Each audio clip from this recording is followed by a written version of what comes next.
Hello, this is me, the one and only Tim from basically, no, I'm not basically Gaming Tim, I'm thinking of my other channel. Here it is on Tim and Jordan Wrestling, and here I am with another WCPW Loaded review. I think this is episode 2, or no, I don't know, or episode 3, I can't remember.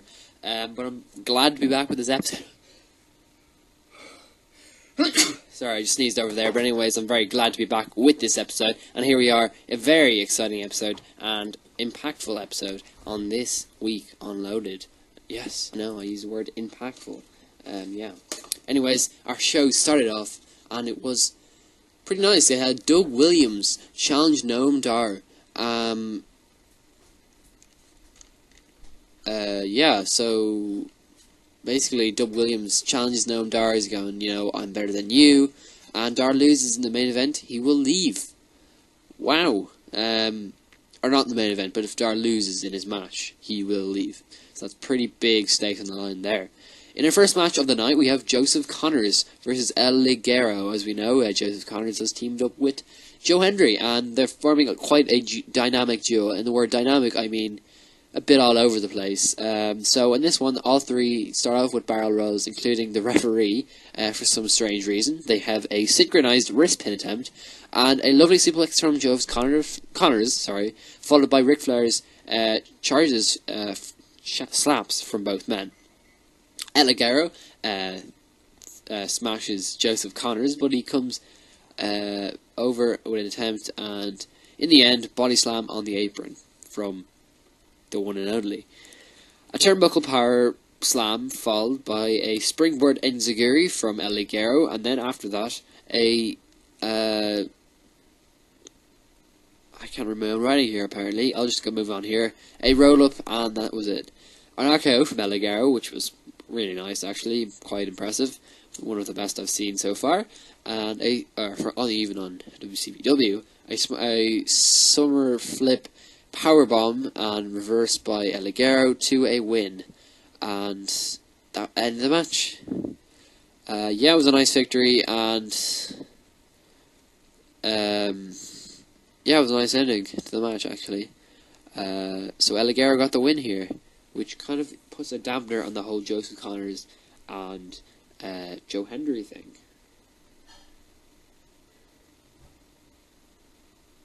Yeah, pretty bad out, honestly, for Connors. But again, we'll see how everything unfolds from here.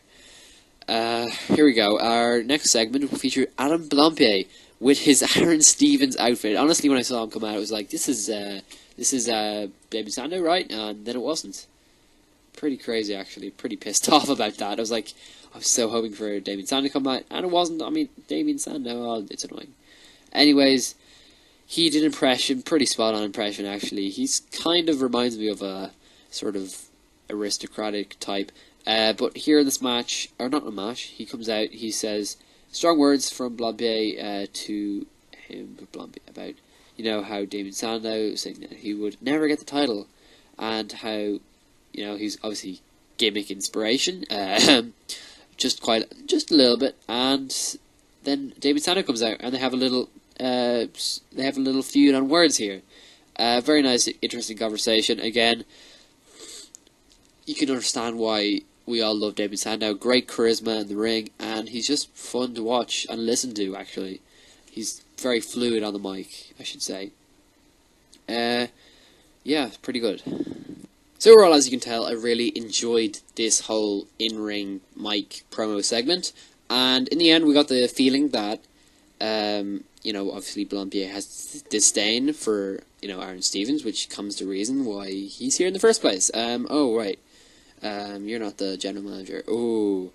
Anyways, so, yeah, pretty good segment overall. Again, we had word of how, you know, Blampied was reasoning with Stevens, saying, oh, you've never done well in any promo, and having slight digs at WWE, while Stevens said, you know, I did so well wherever I want, which is true. He says, you know, I was the best, the rule and the roost, and that he loves and that, you know, basically he was the best wherever he was, and he actually made really good wave points with the gimmick he was given. So he did the best with what he had, and he honestly did it to perfection. Now he says he was catapulted over here to WCPW and actually reignited his love for wrestling over here, you know, with the, obviously, announce of WCPW, so that's cool to hear. And of course, you know, he's gotten back in with TNA, so that's going to take off next month. Now here's real talk, me, you know, really talking about what's going to happen, because honestly, we all know that, we all heard the news that Damon Sandow will be going to TNA, so we all kind of know, yes, this campaign, shall we call it, here in WCPW, again, it's a bit short-lived, so, yeah, don't be counting your blessing, don't be counting all your marbles, or all your currency that he's going to win when it comes to his match, because for the title, because of course, you know, he's not going to be staying long term, so I doubt it very much he will win in a week's time, as it comes to be. But anyways, enough, you know, enough criticism or not looking goodly at a situation, but let's move on, as he kicks Blampied in the balls to end off the segment. A great way to end it off. Blampied goes straight to hospital. Brilliant. In a promo, Joe Coffey talks to Adam Pacitti about how he needs to be given a chance for the title, and how he's had such a good winning streak as of late, and that how he needs that chance. He needs a chance to prove himself to the world and to himself. In her second match, Martin Kirby, actually, sorry, yes, he does get a title shot, I should say, tonight against the champion, Big Damo. In her second match tonight, Martin Kirby takes on Grado. Grado, obviously, we went from TNA over to WCPW, and I think this is his first match. Yeah, kind of reminds me of a Dusty Rhodes sort of impersonator, which is nothing wrong with that. I don't really have a pull on that. I like when they do the gimmick well, and where they, you know, invent something new with it to try and modernize it, or, you know, improve it, as it may be. I don't like when people just infringe a gimmick directly, like what we had a few times in the show with the Ric Flair chops, which, okay, they're awesome, but yeah, they're not like using the gimmick for any purpose. They're just doing the move for the laughs. But yeah, I think it was cool to see Grado. He's a bit weird. Personally, I wanted him to win, but he sort of feels sort of like a heel to me. I don't know. Doesn't quite have the charisma of Dusty Rhodes in any way. But you know what? He's fun, I guess, to watch, and he's actually a pretty good worker. So in this match against Martin Kirby, he starts off with a slap plus back body drop. Dusty Rhodes punches, and then his signature elbow, which is obviously love to watch, the bionic elbow, followed by Martin Kirby attempting to lift up Grado, but cannot. Grady then throws Kirby out of the ring and pulls him, and then just attacks him. And then we hear Kirby, who ring interference, and Kirby slams Grado down, and he, whatever that word says, I cannot read what that word says. He misses, okay. I'm sorry about that. And couldn't hit the bionic elbow, as Grado tries to do. Moving on here, and the match. We'll just cut around to the end of the match here, because Grado puts a toothbrush in the mouth of Martin Kirby, the one he directly put in his arse, and hits him with a bionic toothbrush, as Jordan called it, who was watching the show with me. Big boot and a victory for Grado, which I'm happy to see. In the interview, Kenny McIntosh talks about how he talks to Grado, and, you know, says, "Oh, well done on your victory." I actually didn't watch this. I admittedly didn't see this, so I don't know what he said, but I can tell you it was funny to see Martin Kirby say "F off," or he didn't say "F off" directly, but he's basically to the words of "F off" to the annoying, kind of annoying, I guess, Kenny McIntosh. I don't dislike Kenny, but yeah, it's fun when people take the mick out of him, to be honest. And yeah, so that was cool. Anyways, next up we had a interview. Oh, sorry, I talked about that. We had Drake plus Prospect arrive and attack him, Grado, I should say, plus Joseph Connors and Joe Hendry finally make the save afterwards, which is nice to see that tag team really having a use here. As you know, we all know that Prospect are the ultimate heels. So it's cool, very cool to see Joseph Connors and Joe Hendry come out and get a bit of offense here. Very nice indeed. Okay, and after this we had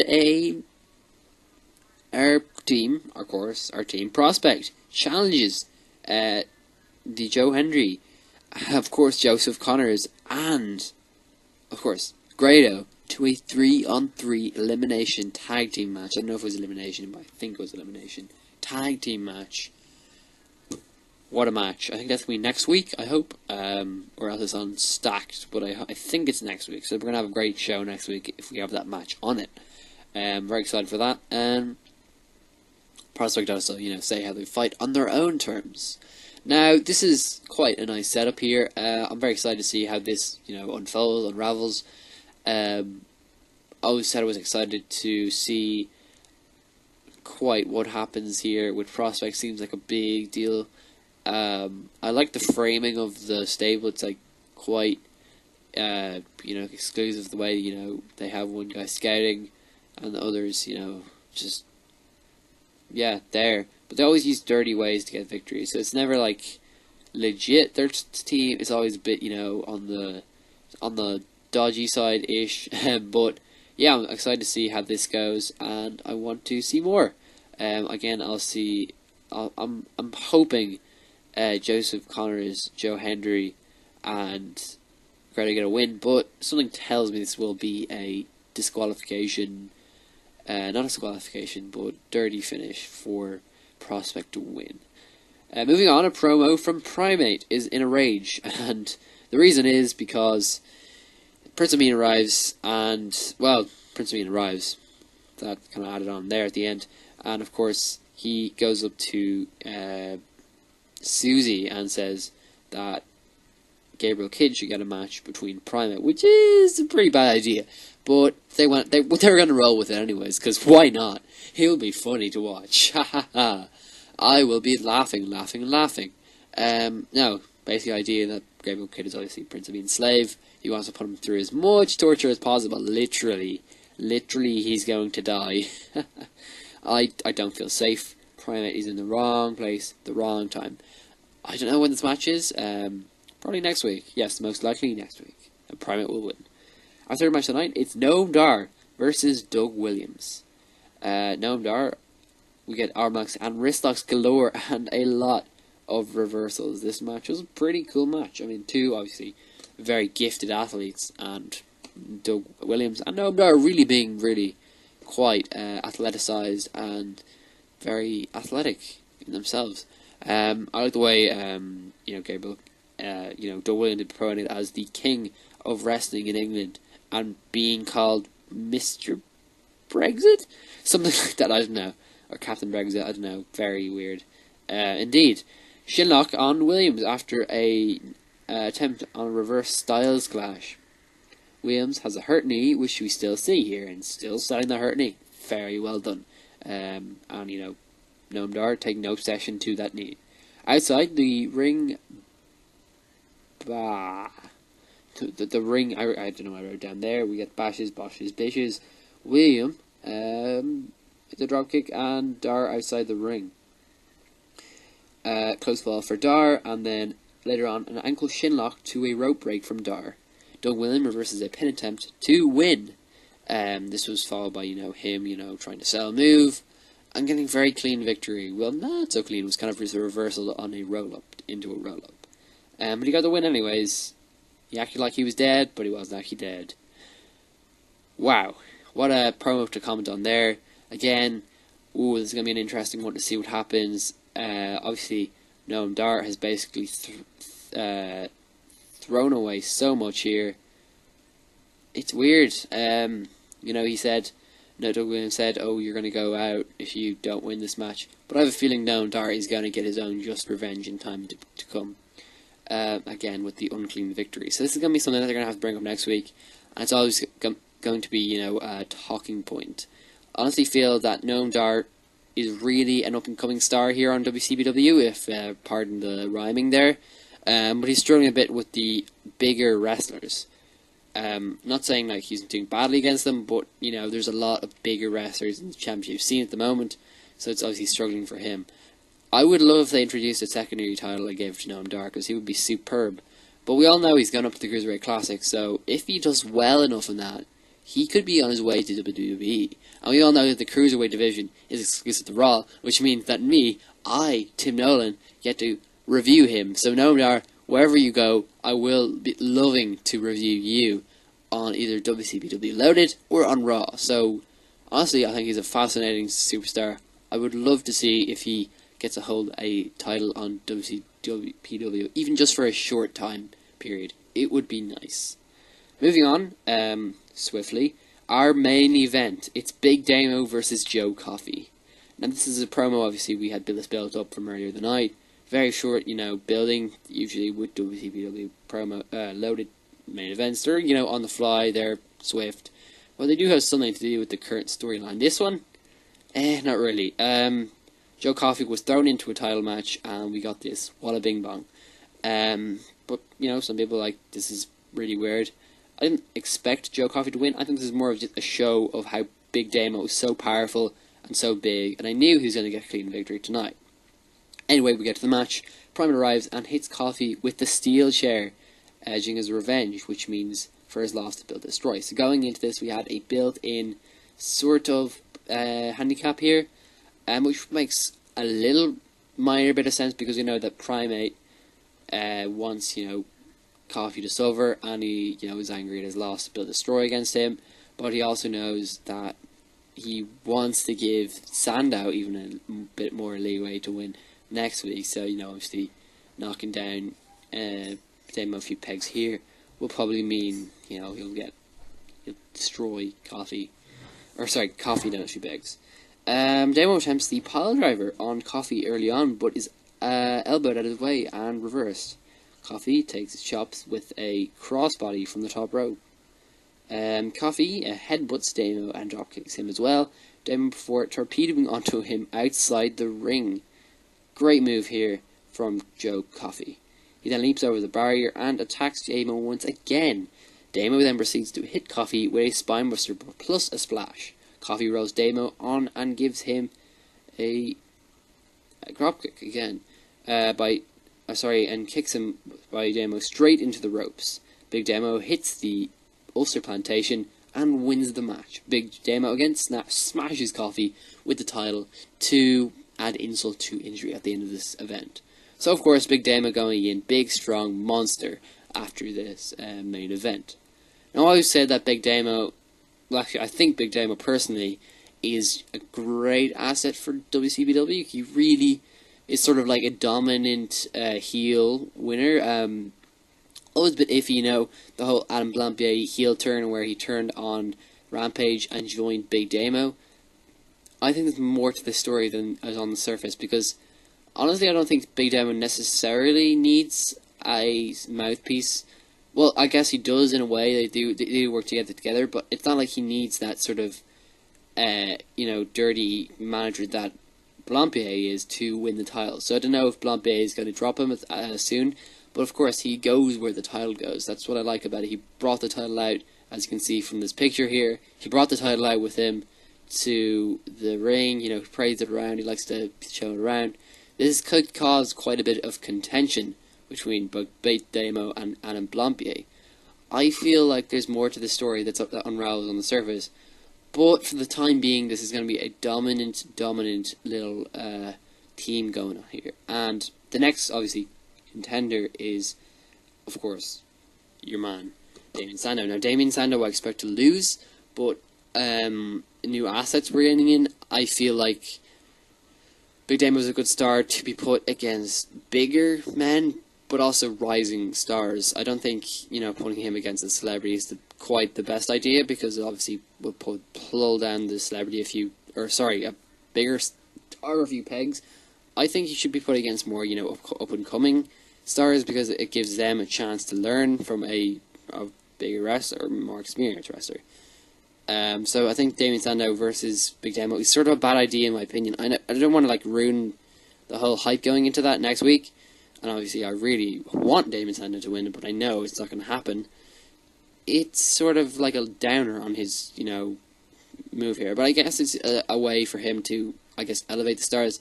I hope they don't do it too much, because it does make it look, it adds a bit of, I guess, a bit of star material to Big Damo, but it also doesn't really help if you're trying to bring in more stars and feed them to Big Damo. I don't know, whatever, fill your opinions below. I just think it's a bit cool. Obviously my favourite bit of the night, if you didn't already know, was Adam Blampied. His segment, on point. Again, he really was annoying in this promo. I nearly gave up watching WCPW because I was so attacked. I got a trigger attack from him. He really annoyed me. I know I'm not going to use that phrase often. This was a great heel work here, and the way, he just sold that attack from Damien Sandow to the crotch region. He's out in hospital, but don't worry, take my word, he's going to be back very, very soon, and he's going to have a lot to say to Damien Sandow, so you can bet your ass he's going to get his ass.